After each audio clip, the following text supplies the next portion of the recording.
Okay, so let's start with part B. Actually, we have discussed earlier the paper 1 part A as we have discussed the general science question. Now moving to the next part, paper 1 का part B है, paper 1 का part B, इसमें हम discuss करेंगे some English questions और especially these are the 2024 previous year questions. So it is really important to just look at the pattern of this question. और especially अगर आपने वो वीडियो नहीं देखा, that is also important. It gives a boost up for your confidence because that questions that came in the exam are very easy. So moving to the English part. Okay, so our first question is vocabulary synonyms. Okay, so synonyms means क्या होता है, यहाँ पे देखते चलिए. Synonyms means पर्यायवाची.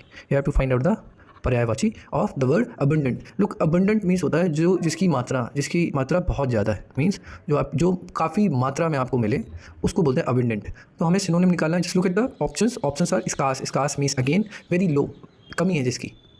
Rare, something is very rarely found. Meager, and the answer is plentiful. Why plentiful? Plentiful means something that is in a abundant form, काफ़ी मात्रा में है, उसको बोलते हैं भैया plentiful. Moving to the next question. Second question is vocabulary again. इसमें हमें एंटोनिम बताना है, यानी विलोम शब्द बताने हैं. विलोम शब्द हमें बताना है optimistic, the one who is very optimistic, positive, जो हमेशा पॉजिटिव रहे, उसका उल्टा. The answer should be pessimist. Just look at the option. Yes, option is pessimist. Just look at hopeful. It is a positive word, right? Hope, किसी को hope देना एक positive word. Positive is also positive word. और confident is again giving something that is positive. Optimistic word is for the one who is very optimistic, very positive. तो उसका pessimist उल्टा हो जाएगा, the one who is very negative, that is pessimistic. Again, moving to the next question, that is sentence correction. Remember these are the 2024 previous year questions. Okay, sentence correction बताना. Sentence correction में हम grammatically error ढूंढेंगे, क्या problem है. So just look at the question. See, don't. Okay, just look at. See is a singular pronoun. और pronoun के साथ singular pronoun है तो उसके साथ वर्ब की जो लगेगा. इसमें देखो सेंटेंस कौन सा है, प्रेजेंट इंडेफिनिट है. प्रेजेंट इंडेफिनिट में अगर आप जानते हैं तो या तो सिंपल प्रेजेंट में ऐसे या येस लगता है सिंपल प्रेजेंट में, नहीं तो बाकी के में अगर आपका वो नेगेटिव सेंटेंस है, इंटेरोगेटिव है, तो उसमें क्या लगता है, डू या डज लगता है, राइट? तो डू और डज के लिए या तो सिंगुलर नाउन है तो सिंगुलर नाउन या प्रोनाउन है तो डज लगेगा. Here she is a singular pronoun, तो उसके साथ क्या लगना चाहिए था, डज लगना चाहिए था, राइट? तो यहाँ पे देखो ये पहला कैंसिल आउट हो जाता है. Moving to the second part. She doesn't like apples. Again she doesn't, again this is right, this is also right, but likes. Here हम जब डज नॉट लगाएंगे उसके बाद वर्ब की फर्स्ट फॉर्म आएगी. अगेन वर्ब की फर्स्ट फॉर्म, यहाँ पे लाइक्स है तो ये वर्ब की फर्स्ट फॉर्म नहीं है, तो ये भी कैंसिल आउट हो गया. सी डोंट, अगेन ये भी अभी हमने डिस्कस किया था तो ये नहीं हो सकता. Again the answer is she doesn't like apples. Okay, moving to the next question, that is reading comprehension. The sun rises in the east and sets in the west. It provide lights and warm to the earth. Means question क्या बता रहा है, according to the passage what does the sun provide to the earth. तो sun provides lights and warms to the earth. The sun provides light and warmth. Again, it is an easy question. Moving to the next question. Fill in the blanks. आपको बताना. Choose the correct word to complete the sentence. He is honest man. थोड़ा misprint है. Honest man. देखो अगर हम pronunciation करें तो वैसे तो स्पेलिंग एच है तो हम जानेंगे कि ये क्या हो सकता है, ये आपका कॉन्सोनेंट है. H is consonant. पर जब भी हम articles A and the, these are the articles use करेंगे तो एच जो वर्ड है वो साइलेंट रहता है. इसको प्रोनाउंसिएट कैसे करते हैं, ऑनेस्ट. कैसे करते हैं, ऑनेस्ट. ऑनेस्ट ओ, ए ओ या ओ, ये आपका बॉबिल है, ए ई आई ओ यू. तो अगेन बॉबिल के लिए हम क्या लगाते हैं, एन. तो answer should be an. Okay, he is an honest man. Moving to the next question.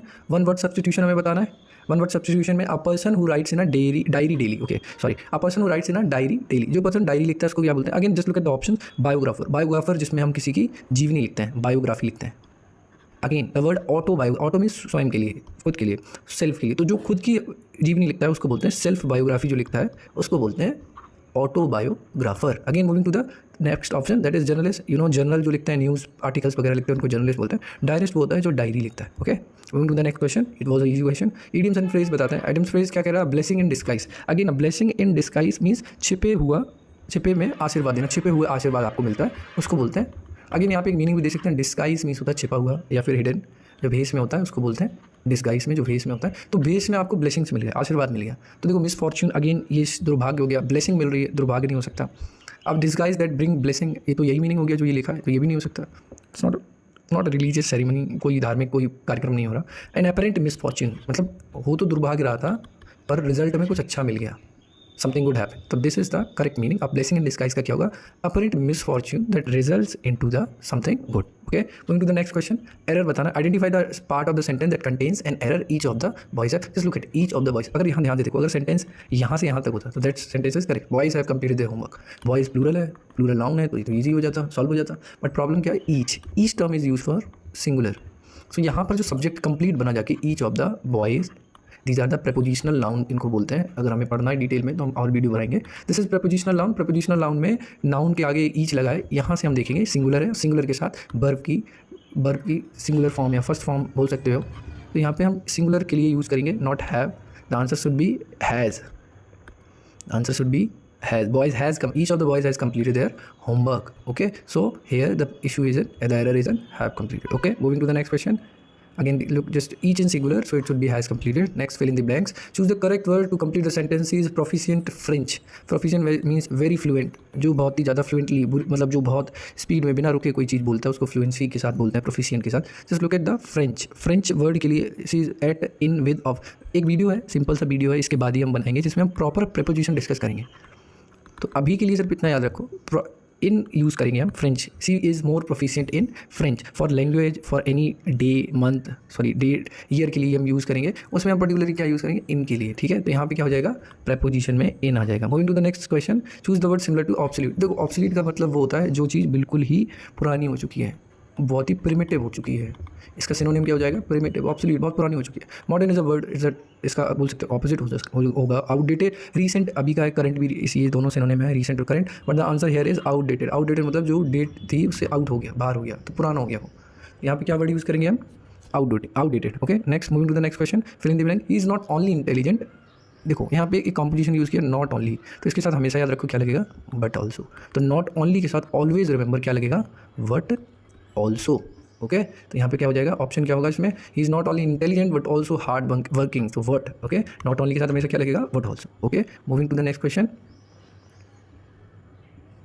Again opposite बताना है, एंटोनिम बताना है। Generous, generous means very kind, जो बहुत जेनरस होता है, उदार होता है। तो काइंड हो गया, ऑनेस्ट हो गया, these are the positive word, right. Helpful, kind, दयालु, ईमानदार। ऑपोजिट क्या होगा, मिजरली, जो मिजरेबल होता है, दुखी होता है, उसको बोलते हैं। Moving to the next question, sentence improvement, but she did not knew. Again did not, verb लग चुकी है, पास्ट इंडेफिनिट का टेंस है।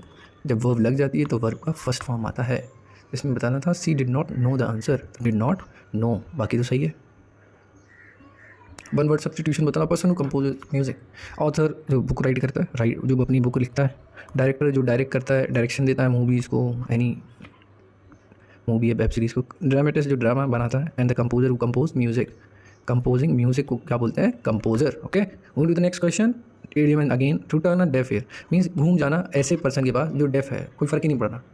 तो इसका क्या बताना, लिसन केयरफुली, नहीं, जिसको सुनाई। डेफ ईयर मतलब जो बहरा है उसको टर्न करके क्या कर रहे हो, तो क्या फ़ायदा, to pretend to ear, to pay no attention, बस घूम जाओ किसी के लिए, कोई फ़र्क ही नहीं पड़ रहा। डेफ ईयर की तरह, मतलब जो लोग गूंगे हैं, मतलब बहरे हैं, उसकी तरह बस टर्न कर दो, दिखावा करो कि आप अटेंशन कर रहे हो, पर आप अटेंशन दे नहीं रहे हो। Again next, spot there, the boy who was running fast he fell down. The boy, देखो ये सेंटेंस कंप्लीट है, राइट, कॉमा लगा है, कंप्लीट सेंटेंस फुल स्टॉप के बाद होता है। तो यहाँ पर सेंटेंस जो है कॉमा के बाद एक सब्जेक्ट हम पहले ही लगा चुके थे। अगर सेंटेंस दूसरा होता तो मे बी हम दूसरा सब्जेक्ट यूज़ करते हैं, पर यहाँ पर सेम बॉय की बात कर रहे हैं कि बॉय तेज चल रहा है और वो गिर गया, तो यहाँ पे हमें एडिशनल सब्जेक्ट लगाने की ज़रूरत नहीं थी। तो एरर कहाँ पे आ जाएगा, ही पे। तो the boy who was running fast fell down. Okay, तो इसका क्या हो जाएगा, remove he, because it's a repetition. तो हमारा ऑप्शन करेक्ट हो जाएगा, ही फेल डाउन। ओके, तो these are the questions, these are the previous year questions जो हमने 2024 के क्वेश्चंस थे जो हमने सॉल्व किए हैं। अभी हम रिसेंट में एक वीडियो अभी इसके बाद लाएंगे प्रेपोजिशन में, जिसमें हम डिटेल में प्रेपोजिशन समझेंगे कि प्रेपोजिशन पर्टिकुलरली यूज़ कहाँ होता है। Okay, so thank you and have a wonderful day.